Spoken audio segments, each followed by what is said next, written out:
I am Pauline, 35 years old, and somehow still healing from wounds my family inflicted. As a successful software developer, I escaped their toxicity but maintained occasional contact. Last Sunday, they invited me to an upscale brunch to catch up. Between mimosas and avocado toast, my mother leaned forward, smirking. You know, Pauline, you are lucky we even include you. Pity goes a long way. I simply sipped my coffee and smiled. That night, I logged in, disabled every family credit account, and emailed my lawyer about selling the cabin. Before I continue this story, let me know where you are watching from in the comments below. Hit like and subscribe if you have ever had to stand up to family who underestimated your worth. Growing up in Fairfield, Connecticut meant privilege to outsiders. But inside our sprawling colonial home, emotional coldness permeated every corner. Our 4-bedroom house, with its manicured lawn and heated swimming pool, was a fortress of expectations I could never quite meet. My childhood bedroom, painted pale blue at my mother Elaine's insistence, despite my preference for green, became my sanctuary in prison. From elementary school through high school, I maintained straight A's, joined honor societies, and captained the debate team. Yet my achievements collected dust while my brother Nathan received lavish praise for his mediocre baseball performance and average grades. At my high school graduation, where I delivered the valedictorian speech, my father Richard checked his BlackBerry throughout, and my mother later complained that my dress looked department store. "We expect excellence from you, Pauline," my father would say dismissively whenever I showed him a perfect report card or academic award. "Nathan needs more encouragement. He is not naturally gifted like you." This backhanded compliment became their justification for emotional neglect. Our family wealth came from Richard Wilson Enterprises, a commercial real estate development company my father built from scratch in the 80s. By the time I was 10, the company owned shopping centers across 3 states. My mother, a former beauty queen from Virginia, dedicated herself to climbing social ladders. She served on charity boards not from compassion, but for connections, and hosted dinner parties where I was showcased briefly like an exotic pet before being sent upstairs. The family cabin in Vermont represented our public image of wholesome togetherness. Nestled on Lake Champlain with 6 bedrooms and a private dock, it appeared in our Christmas cards and family legend as a place of happiness. In reality, weekends there meant my father working remotely, my mother planning social events on the phone, and Nathan playing video games while I read alone on the dock. One Thanksgiving when I was 12, I overheard my mother telling her sister on the phone, "Of course, Pauline is smart, but she lacks social graces. Nathan has that natural charm people gravitate toward." I stopped entering rooms after that without announcing myself first. When I received a full scholarship to MIT for computer science, my parents seemed almost disappointed. "We could have paid," my father said, as though my achievement diminished their importance. Nathan attended Boston College with mediocre grades, and our parents paid every expense plus an apartment off campus. During college, I developed financial acumen alongside my programming skills. I created a stock prediction algorithm for a class project that caught the attention of investment firms. By graduation, I had turned my scholarship living stipend into a modest investment portfolio through careful marketplace. Ironically, this financial insight led to my complex entanglement with family money. After Nathan lost $40,000 in a single weekend trading penny stocks without research, my father asked me to keep an eye on things. This vague request devolved into me becoming the unofficial family financial advisor by my late 20s. I established trusts, managed investment accounts, optimized their tax strategies, and digitized their entire financial infrastructure. I automated bill payments for their properties, created secure access systems for their accounts, and built redundancies that only I fully understood, all while building my own career at a financial software firm where I eventually became senior developer.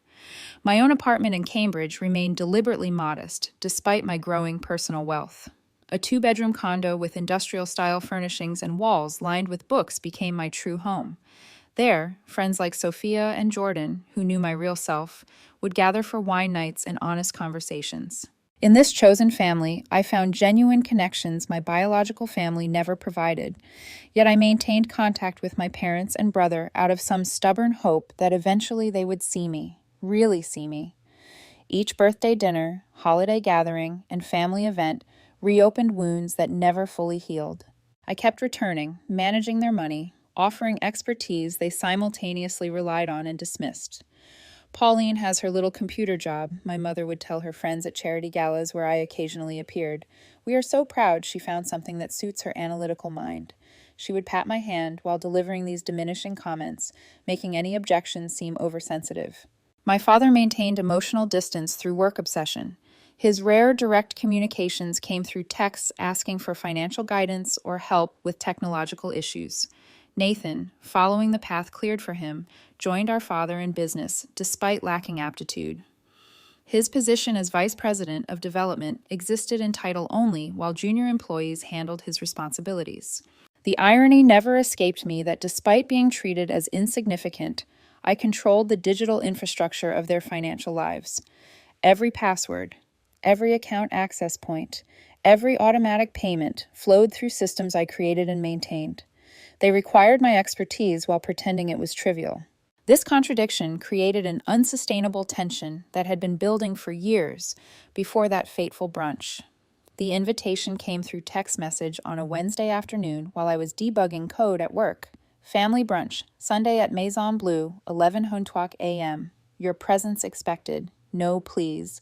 No, would you like to join us? My mother always communicated in imperatives when it came to family appearances.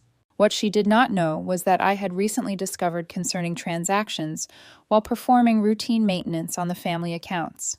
Nathan had withdrawn increasing amounts from his trust fund, with nearly $80,000 disappearing over 2 months. The transactions originated from ATMs near Mohegan Sun Casino in Connecticut. I had quietly investigated, discovering he had opened secret credit cards with astronomical balances.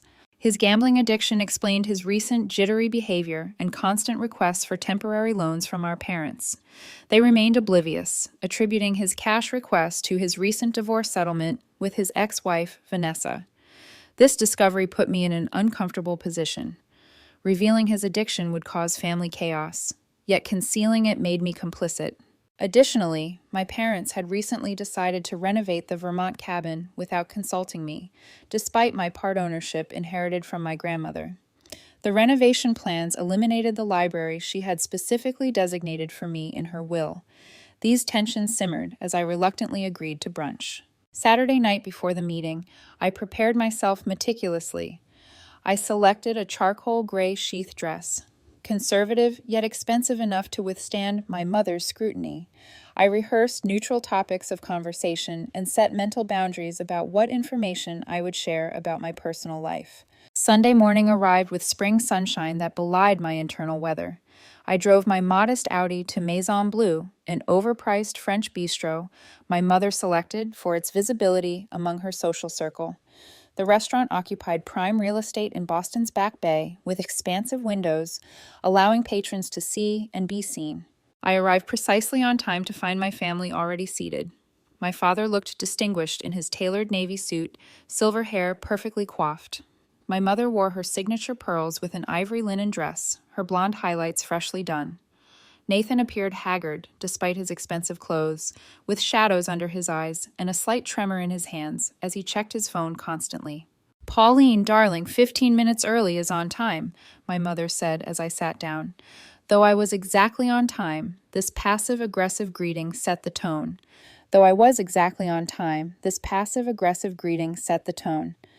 The waiter approached immediately. "Welcome to Maison Bleu. May I start you with beverages? Mimosas for the table?" "Mimosas for the table," my father declared without consultation. "Pauline will have coffee, black. She avoids alcohol because of her migraines."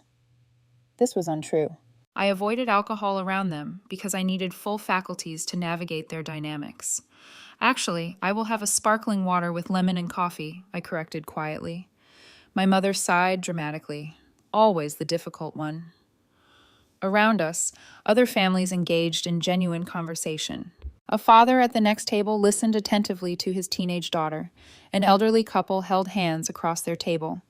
These glimpses of authentic connection highlighted the performative nature of our gathering. The waiter returned with drinks, taking our breakfast orders. My mother criticized my choice of avocado toast as predictable, while praising Nathan for selecting steak and eggs despite his obvious hangover. "How is the programming job?" my father asked, glancing at his watch. "Software development," I corrected gently. "My team just launched a new financial security platform that has been acquired by 3 major banks." "How nice," my mother interrupted. "Nathan just closed the Westfield development deal. $40 million. Nathan shifted uncomfortably. I knew from my access to the company accounts that the Westfield deal had fallen through weeks ago, another lie maintained for appearances. "Congratulations," I offered neutrally, watching him avoid eye contact. The conversation continued with my mother dominating, discussing mutual friends, country club gossip, and subtle digs at my perpetual single status. "Jennifer Wilson just got engaged, her 3rd marriage, and here you are still waiting for your first, though with your particular personality, perhaps independence suits you better." I noticed a young server watching our table with concerned eyes. She had probably witnessed similar family dynamics before and recognized the undercurrents. When she refilled my water, she offered a small, sympathetic smile. "We expect you at the cabin renovation reveal party next month," my mother announced suddenly. "We have invited everyone who matters." "I was not aware renovations had been approved," I replied carefully. "As a partial owner, I should have been consulted." My father waved dismissively. "Legal technicality. Your grandmother was sentimental. The renovations are necessary for modernization." "The library was specifically designated for me in her will," I pointed out. "That musty room with all those books nobody reads is becoming a media room." "Nathan needs space for entertaining clients," my mother declared. "Besides, you hardly visit anyway." I felt my chest tighten but maintained composure. "I visit monthly to maintain the property and accounts." "Speaking of accounts," Nathan interjected nervously, "I might need some adjustments to my access levels. For business purposes." He wanted higher withdrawal limits to fund his gambling. I realized before I could respond, our food arrived, temporarily pausing the conversation. I noticed my mother exchange glances with my father, some unspoken communication passing between them. "Pauline," my mother began after the server departed, her voice taking on the syrupy quality that always preceded her most cutting remarks. "We have been discussing your role in family matters." My father cleared his throat. "Your expertise has been valuable, but Nathan is taking a more active interest in the financial aspects of the business." Translation. They wanted to reduce my visibility into accounts to hide Nathan's problems. "I see," I replied, cutting my avocado toast into precise triangles. "That would require significant transitions. The systems are complex." "You always complicate things," my mother huffed. "Nathan has a financial advisor from Goldman Sachs now. Much more professional arrangement." I knew this was a lie. No professional would approve Nathan's current financial behavior. The brunch continued with mounting tension, leading inexorably toward the moment that would finally break my long-suffering patience. The pivotal moment arrived as our plates were cleared. A family with young children was seated nearby, their genuine affection for each other painfully apparent.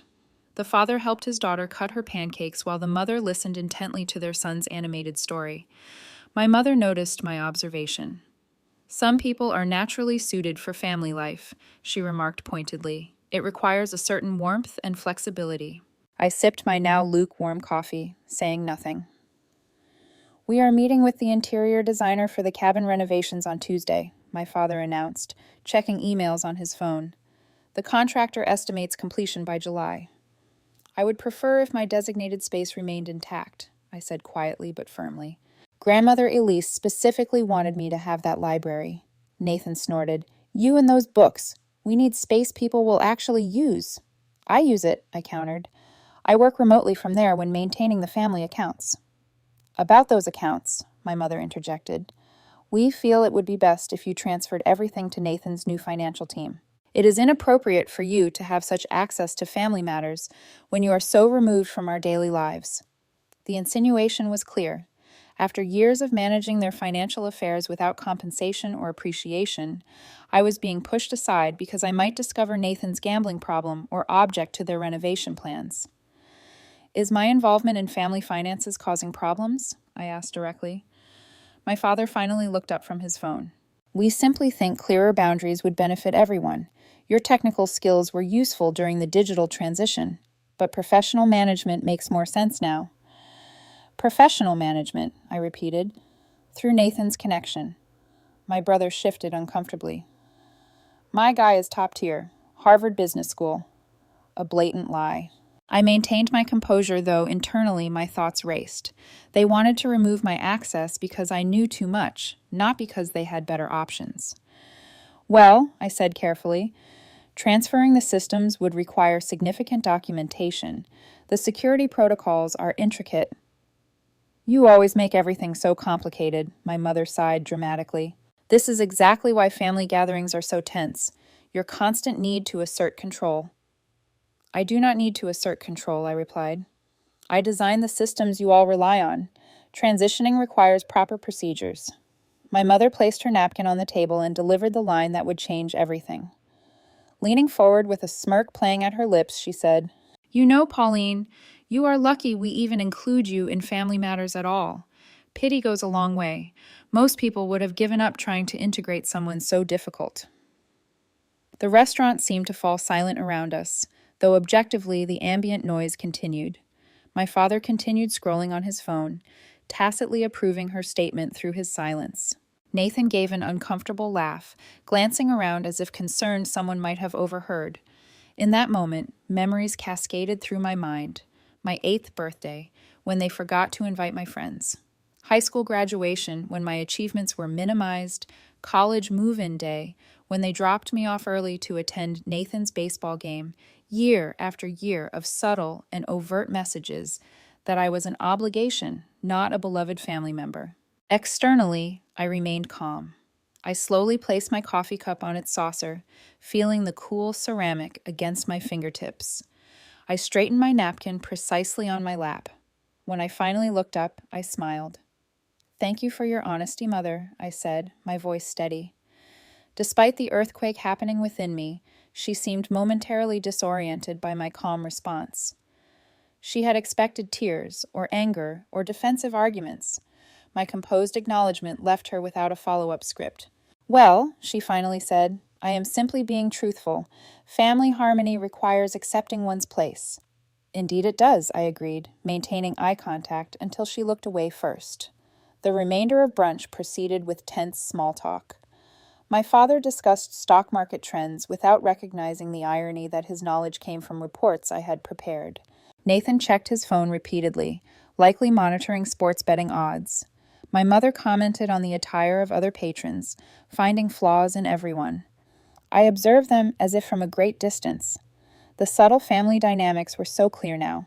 My father using work to avoid emotional engagement, my mother weaponizing social expectations to maintain control, Nathan enabled and coddled until he became entitled and irresponsible, and me, the competent one, simultaneously relied upon and diminished.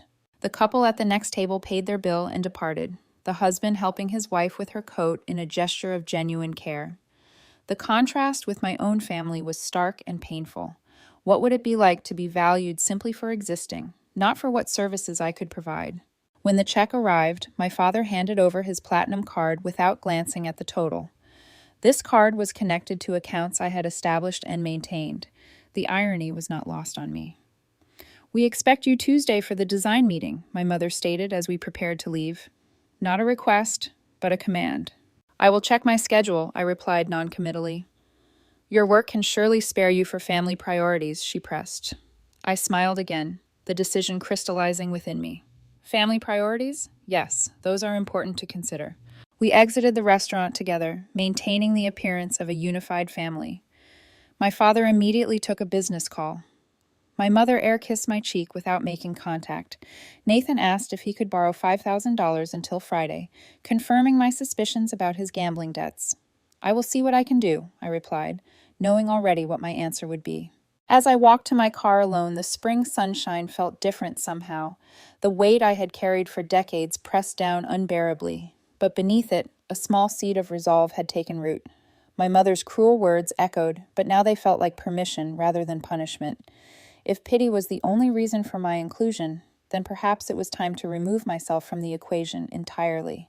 And in doing so, I would finally establish the boundaries I had failed to create for 35 years. The 20-minute drive from Maison Bleu to my Cambridge apartment passed in a blur. Once inside my home, I methodically hung up my coat, placed my keys in their designated bowl, and walked to my home office. Only then, surrounded by my books and achievements, did I allow the emotional dam to break. Tears came silently at first, then in heaving sobs that bent me forward in my ergonomic desk chair. "You are lucky we even include you." The words replayed in an endless loop. 35 years of seeking approval from people constitutionally incapable of giving it. Decades of managing their financial affairs while being treated as an inconvenient obligation. After 15 minutes of raw emotional release, I straightened up, wiped my face, and opened my laptop. Grief would have its time, but first I needed information and a plan. I logged into the family financial dashboard I had created. The interface showed interconnected accounts, properties, investments, and credit lines. The Wilson family financial empire in digital form, all accessible through authentication protocols I had designed. My father had insisted on convenience over complexity, resulting in a system where one administrator could control everything through master access. That administrator was me. I began systematically documenting everything: account numbers, access credentials, transaction histories, property deeds, investment portfolios, credit lines, insurance policies, trust fund structures, tax filings.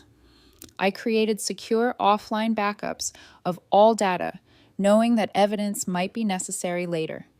The picture that emerged confirmed what I already knew, but had ignored.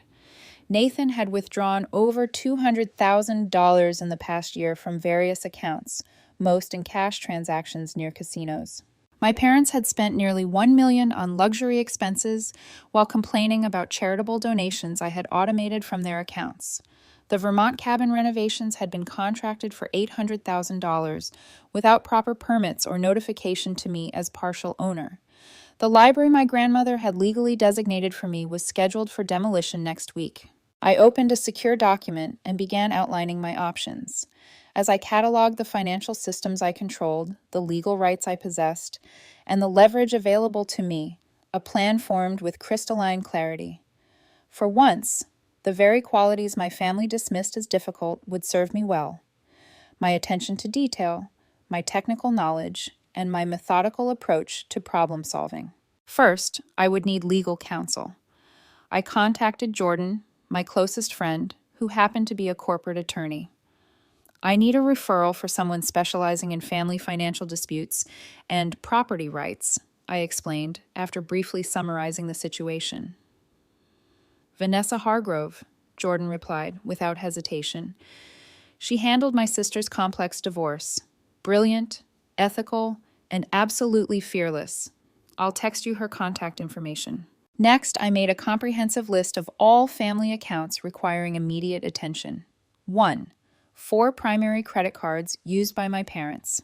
2. 3 credit cards used exclusively by Nathan. 3. 2 joint checking accounts. 4. The main family investment portfolio. 5. Property management accounts for 5 properties, including the Vermont cabin. 6. Automatic bill payment systems for all properties. 7. Tax preparation access accounts. 8. Trust fund management interfaces. For each, I noted my legal relationship, access level, and potential actions. As the designated administrator, I had the right to suspend access pending security reviews, a provision my father had approved without reading the fine print years ago. I reviewed my grandmother Elise's will regarding the Vermont property. The document clearly stated, "The library at the Lake Champlain property is bequeathed specifically to my granddaughter Pauline Wilson for her lifetime use, to remain intact as a place of learning and reflection." The planned renovation directly violated this legally binding provision. By 9:00 p.m., my emotions had stabilized and my plan had solidified. I would not act from anger, though anger was justified. I would not seek revenge, though the opportunity presented itself. Instead, I would simply stop protecting them from the consequences of their actions while asserting my own legal rights. I prepared a simple meal of pasta and salad, eating mechanically while reviewing potential outcomes. My family would be angry. They would threaten and cajole.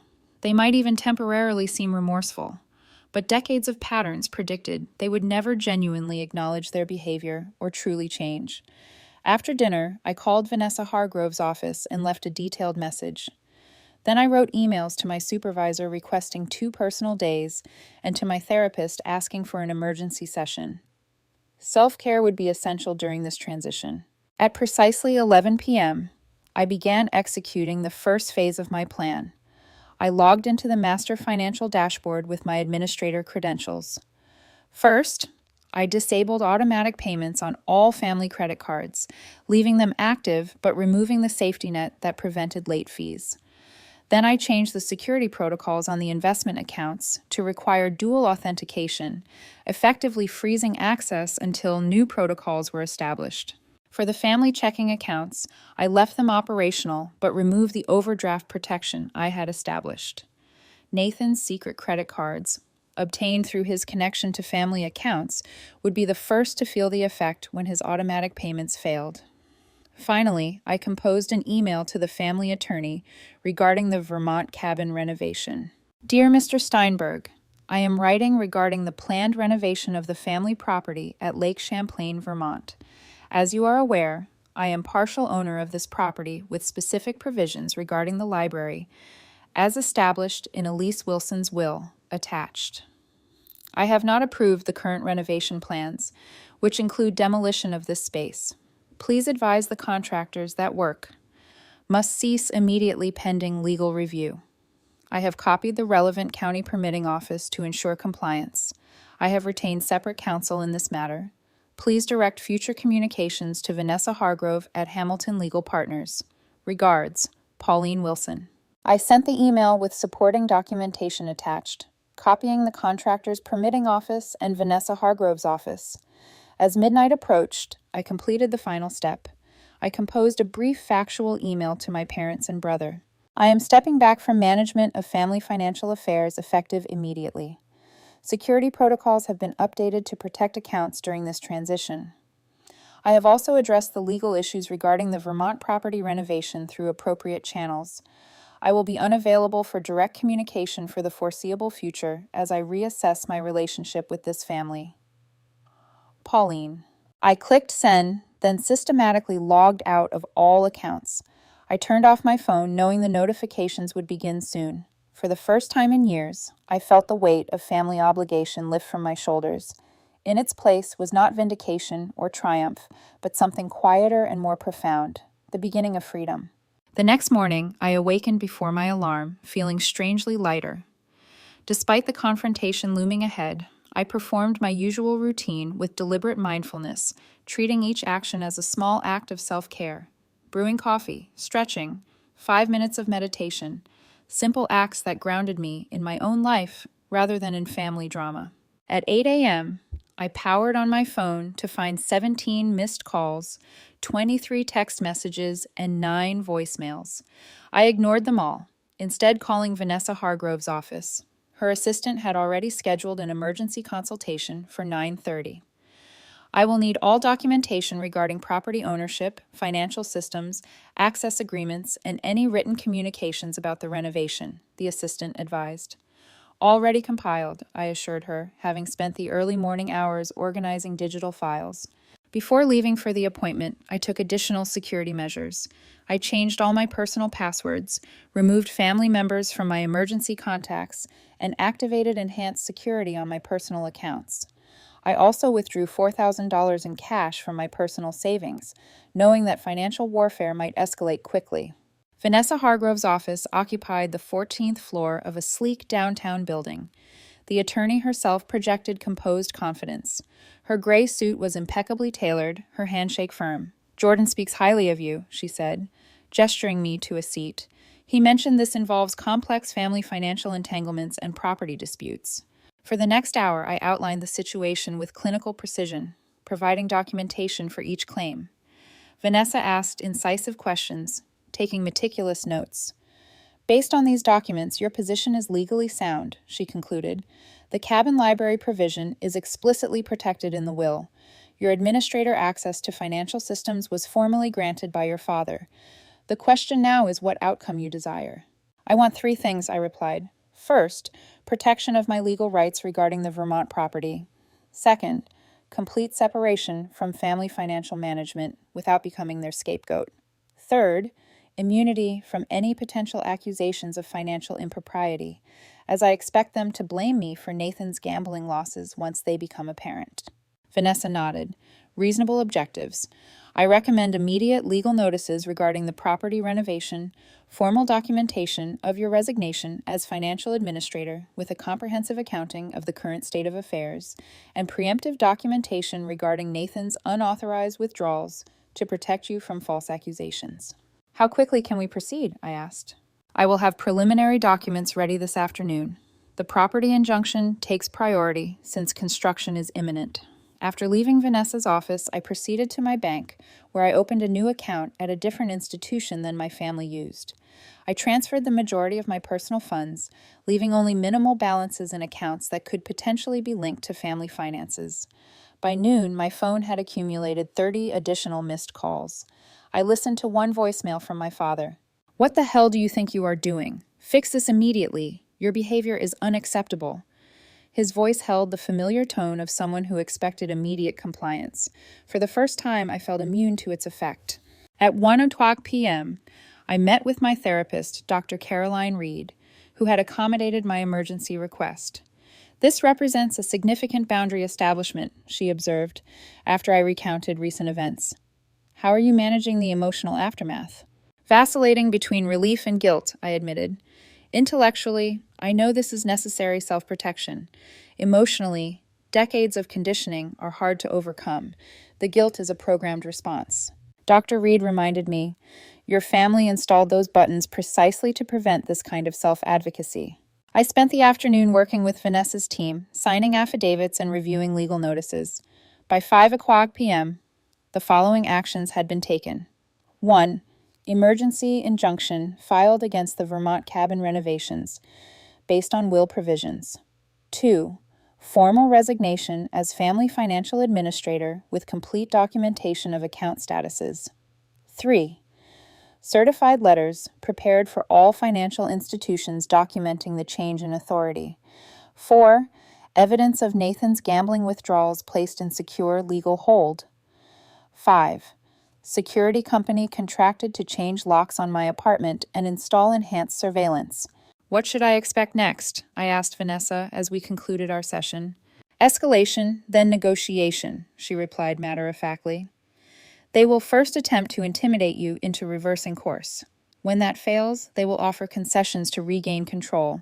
Throughout, they will likely attempt to access accounts and bypass the security measures you implemented." Her prediction proved accurate. By evening, my brother had progressed from angry texts to thinly veiled threats. "You have no idea what you are doing to this family. Dad is considering legal action. Fix this now before you cannot undo the damage." I did not respond, instead focusing on my own security. I contacted my workplace security team, advising them not to allow family members access to the building. I informed my apartment building management about potential unwanted visitors. I even called local police on their non-emergency line to document the situation in case of escalation. That night, I performed a small ritual of reclamation. I deleted the family calendar from my phone, removing birthdays and anniversaries that had dictated my schedule for years. I unsubscribed from my mother's country club newsletter. I removed family photos from my living room, replacing them with art I had always wanted to display but had hidden away to avoid their criticism. Each small act reinforced my resolve. This was not merely financial disentanglement, but emotional emancipation. The systems of obligation and diminishment that had defined my family relationships were being dismantled methodically, just as I had once built their financial infrastructure. The next morning brought the first serious consequence. Nathan called from a new number I had not blocked. "The credit card company declined my payment," he said without preamble when I answered. "I need $30,000 by tomorrow, or there will be serious problems." "What kind of problems?" I asked calmly. "Casino markers," he admitted after a pause. Look, I know you are upset about what Mom said, but this is serious. These are not people you mess with. Your gambling debts are not my responsibility, I replied. But you are the one who disabled the payment systems, he shouted. You did this on purpose. I resigned as administrator after being told my involvement was no longer wanted, I responded evenly. The transition has consequences. Dad is furious. He cannot access the investment accounts. Mr. Phillips at First National Bank can help him establish new security protocols. I provided complete documentation in my resignation letter. This is not a game, Pauline, Nathan warned. You are destroying the family. The family was destroying me, I replied, then ended the call. Within the hour, my father attempted similar tactics through his attorney, who called Vanessa directly. She later reported that they demanded immediate restoration of all access in exchange for discussing my concerns about the cabin renovation. I advised them that access protocols were changed as part of your formal resignation from financial management duties, with complete documentation provided for continuity, Vanessa explained. Regarding the cabin, I informed them that construction must cease immediately pursuant to the injunction, which has already been served to the contractors. By the third day, the initial shock tactics gave way to the predicted negotiation phase. My mother sent an email with a very uncharacteristic apology. Perhaps my words at brunch were hasty. Family disagreements are normal, but should be resolved within the family. Please call so we can discuss restoring the accounts and moving forward together. I forwarded it to Dr. Reed, who responded, classic minimization and attempt to reestablish control. Notice how the apology is vague, includes no specific acknowledgement of harm, and immediately pivots to demands. I did not respond to my mother's message or to subsequent attempts at contact from any family member. Instead, I focused on rebuilding my life without the constant drain of their needs and expectations. Each day, without managing their finances or absorbing their criticism, felt like recovering from a long illness, strength returning gradually but steadily. The first month after what I now called the brunch incident passed in a blur of legal proceedings, financial disentanglements, and personal recalibration. My family cycled through predictable stages: anger, threats, bargaining, and finally strategic reconciliation attempts. Nathan was hit hardest by the immediate consequences. Without access to family funds, his gambling debts came due with no safety net. According to mutual acquaintances, he was forced to sell his luxury condo and move into a modest apartment. His Mercedes was repossessed after 3 missed payments. The casino markers required intervention from my father, who reportedly paid over $100,000 to prevent more serious consequences. My parents faced their own adjustments. The credit card suspensions resulted in embarrassing declined transactions at social events. My father had to personally contact financial institutions to establish new access protocols, a task he had always delegated. My mother found herself without automated payments for her country club membership, resulting in a late fee and temporary suspension of privileges. The Vermont cabin renovation became a legal battle that quickly expanded beyond the library. County inspectors, alerted by Vanessa's filings, discovered multiple code violations and insufficient permits. Construction was halted indefinitely, pending comprehensive review.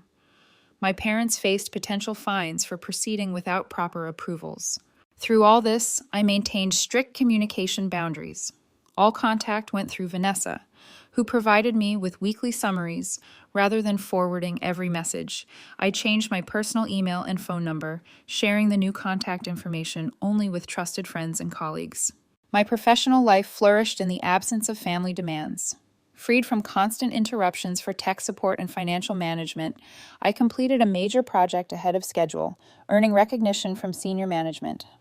I accepted a speaking opportunity at a financial technology conference, something I had previously declined due to family obligations that inevitably arose whenever I had important commitments. Sophia and Jordan formed a protective circle around me, vetting invitations and providing sanctuary when memories became overwhelming. Other friends I had neglected while prioritizing family needs reconnected, surprised, and pleased by my newfound availability. You seem different, my friend, Alexis commented during a dinner 6 weeks after the brunch.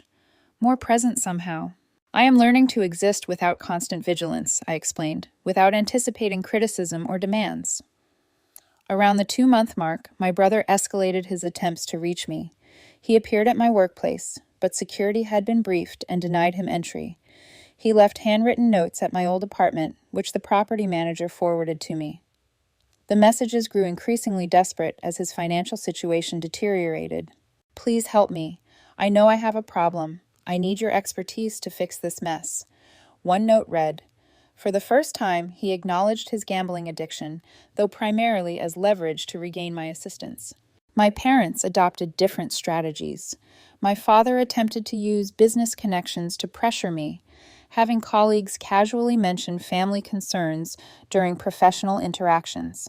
My mother spread strategic misinformation among her social circle, portraying herself as the worried parent of a daughter having a breakdown. We are giving her space during this difficult time, she told mutual acquaintances, recasting my boundary enforcement as mental instability. 3 months after the brunch, I received an unexpected communication. The Vermont town clerk contacted me directly about the cabin property. We have received inquiries about selling the property, she explained. As co-registered owner, your signature would be required. I wanted to confirm you were aware of these discussions. This was the first I had heard of selling the cabin. Apparently facing renovation complications and unable to use the property as planned, my parents were attempting to liquidate the asset without involving me directly. Vanessa immediately filed additional legal notices protecting my ownership interest. They cannot sell without your consent, she assured me. This appears to be a pressure tactic. Indeed, the following day brought the first direct communication from my father in months. The cabin situation has become untenable due to your obstruction. We have interested buyers prepared to offer $7 million. Your share would be substantial. Contact me to discuss terms if you want to be included in this opportunity. The implicit threat was clear: cooperate or be excluded somehow. Vanessa advised that no legal mechanism existed for them to sell without my consent, making this an empty threat designed to prompt engagement on their terms. I did not respond. 4 months after the brunch confrontation, financial reality forced more significant changes in my family's circumstances. Nathan, now attending Gamblers Anonymous according to mutual friends, took a legitimate job at an insurance company far below his previous AirSats executive position. My father, facing investment losses without my management, downsized his company operations and sold one of their vacation properties in Florida. My mother resigned from 2 charity boards, citing family priorities, but actually unable to maintain the expected donation levels. Throughout this period, I continued my own healing journey. Weekly therapy sessions helped me recognize and counter the ingrained beliefs about my worth and role. I established a regular meditation practice. I took a pottery class I had always been interested in, but had dismissed as impractical. I dated casually for the first time in years, no longer worried about family interrogations about potential partners. 5 months into this new reality, my mother attempted a different approach. She appeared unannounced at a charity event I attended, calculating correctly that I would not create a scene in public. You look well, she said, intercepting me near the restrooms. She had lost weight, and her designer outfit seemed last season rather than her usual cutting-edge style. Thank you, I replied neutrally. I need to return to my table. This separation has gone on long enough, she continued as if I had not spoken. Your father and I are prepared to forget recent unpleasantness. Nathan is doing better. The family needs to reunite. I am not available for that discussion, I stated calmly. We are still your family, she insisted, a familiar edge entering her voice. You cannot simply erase 35 years of history. I am not erasing history, I replied. I am honoring it by finally responding appropriately to it.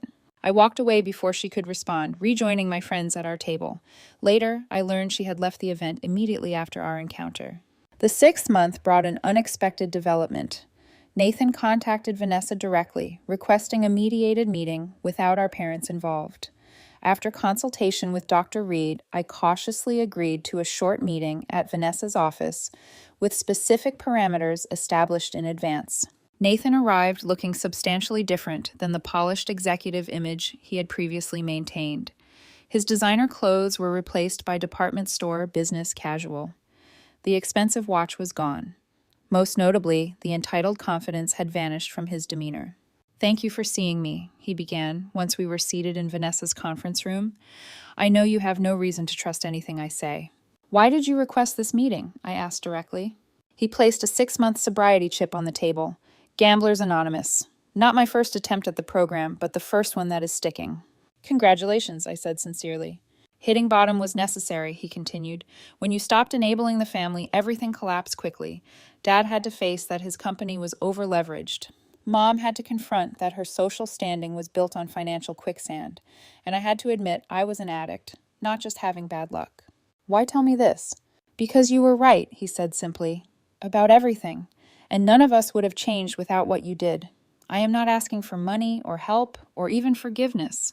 I just thought you deserved to know that your actions forced growth, at least for me. We spoke for 30 minutes. He detailed his recovery program, his new modest job with its regular hours and accountability, his studio apartment where he lived within his actual means for the first time. He did not ask about my life or attempt to extract promises for future contact. As the meeting concluded, he said something that pierced the careful, emotional walls I had constructed. I always knew you were the strongest one of us. I just never understood that your kind of strength was the one that mattered. I did not commit to future contact, but agreed to consider it if his recovery remained consistent. It was the first family interaction in 6 months that did not leave me feeling diminished or drained. Our parents, however, maintained their position. When they learned of my meeting with Nathan, they attempted to leverage it as an opening for their own demands. My father sent a formal letter outlining a family reunification plan that primarily involved me resuming management of accounts and withdrawing legal objections to their property decisions. My mother left a voicemail presenting a distorted version of events. Now that tempers have cooled, we can put this unfortunate misunderstanding behind us. I saved these communications as documentation, but did not respond. Their inability to acknowledge the true dynamics at play confirmed that my boundaries remained necessary. 6 months after that fateful brunch, I stood at an inflection point between past and future. The legal matters were largely resolved with formal agreements regarding the cabin property and complete separation of financial affairs. My professional life was thriving, my social connections deepening, my sense of self strengthening daily. The path forward remained uncertain, but for the first time, that uncertainty felt like freedom rather than anxiety. I had learned that family connections, when toxic, were not obligations to be endured, but patterns to be broken. The words that had once wounded me so deeply, "You are lucky we even include you," now seemed like the key that had unlocked my prison door. 6 months evolved into a year. Seasons changed, holidays passed, life continued its forward momentum. I celebrated my 36th birthday with friends at a beachside restaurant without the traditional awkward family dinner where my preferences were always overlooked. Instead, Sophia arranged my favorite seafood menu. Jordan brought a cake in my actual favorite flavor, and a dozen other genuine connections celebrated not who they expected me to be, but who I actually was. My therapy sessions with Dr. Reed transitioned from crisis management to deeper healing work. We explored the foundations of my self-worth, the lingering effects of family conditioning, and the careful construction of a life guided by personal values rather than external validation. Healing is not linear, Dr. Reed reminded me during a particularly difficult session addressing childhood memories.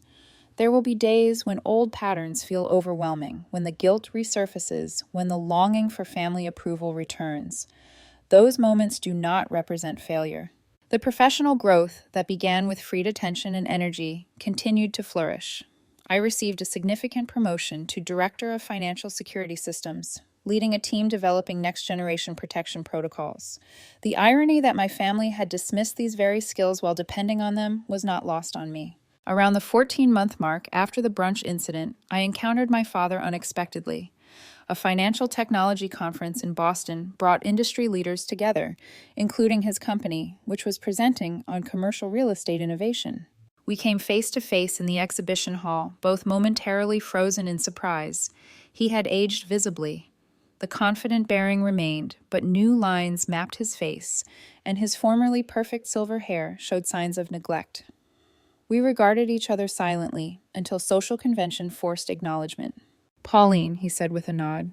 "Richard," I replied, using his first name deliberately rather than Dad. "You are presenting tomorrow," he noted, glancing at my speaker badge.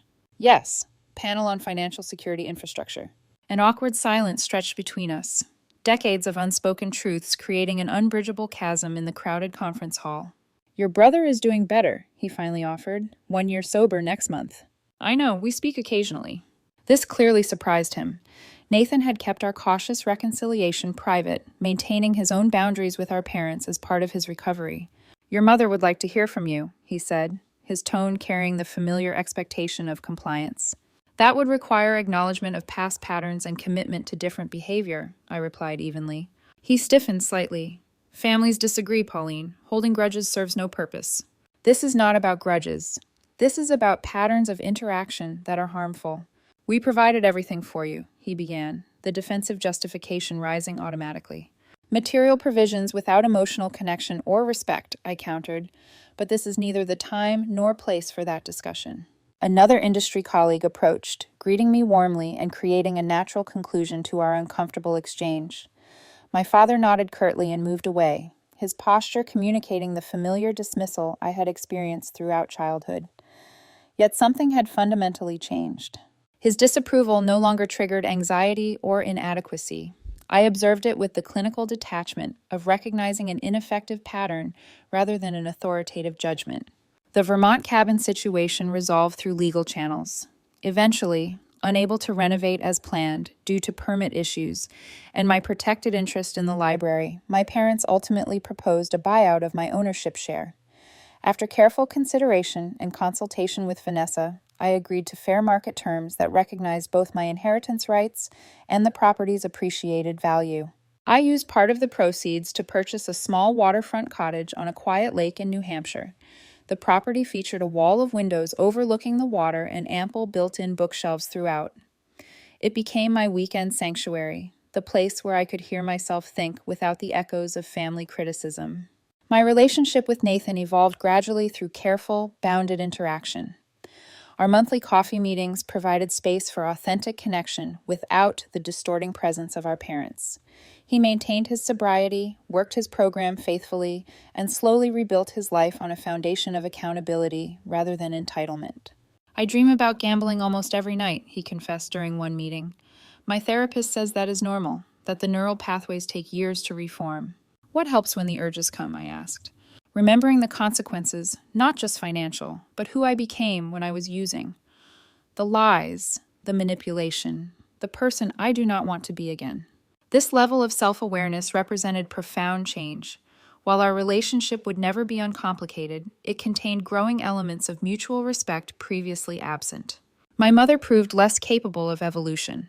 After my encounter with my father at the conference, she launched a campaign of indirect communication through mutual acquaintances, social media overtures, and carefully orchestrated public encounters. Each attempt carried the same underlying message: return to the established patterns without acknowledgement of their harm. I maintained consistent boundaries without malice. When we inevitably encountered each other at a mutual friend's wedding, 18 months after the brunch, I remained cordial but distant. She approached during the reception, champagne flute in hand as armor. "You look thin," she observed, the familiar criticism packaged as concern. "Are you eating properly?" "I am well, thank you," I replied, neither accepting nor challenging the implicit judgment. "This estrangement has gone on long enough," she declared, lowering her voice. "People are talking. It reflects poorly on the family." The reference to appearances rather than relationship confirmed nothing fundamental had changed. "I am not estranged," I corrected calmly. "I am establishing healthy interaction patterns." "By cutting off your own mother?" Her voice carried the wounded tone she had perfected over decades. "By requiring mutual respect as a condition of close relationship," I clarified. She shook her head slightly, unable to process a paradigm where her behavior, not my reaction to it, created the current reality. "You always were difficult," she sighed, falling back on the familiar narrative. "No," I said with newfound clarity. "I was always clear about my needs and boundaries. That clarity was labeled difficult because it did not serve others' preferences." Our interaction ended shortly after, with neither resolution nor escalation. Like my encounter with my father, it confirmed that while people can change, not everyone chooses to. Some remain committed to narratives that preserve their position, regardless of the relationship cost. 2 years after the brunch that catalyzed transformation, I sat on the dock at my New Hampshire cottage, watching sunset paint the lake in gold and crimson. A journal rested in my lap, its pages filled with reflections on the journey from that momentous Sunday to the present. The healing process had been neither linear nor simple. Certain dates still triggered emotional echoes. Holidays carried complicated memories. Dreams sometimes replayed old family dynamics with painful clarity. Yet the overwhelming trajectory pointed toward wholeness rather than fragmentation, growth rather than stagnation. I had learned crucial lessons through this painful but necessary separation. True family is defined by mutual respect and care, not biological connection or obligation. The chosen family I had built around me demonstrated this daily through authentic interaction. Boundaries are not punishments, but essential elements of healthy relationships.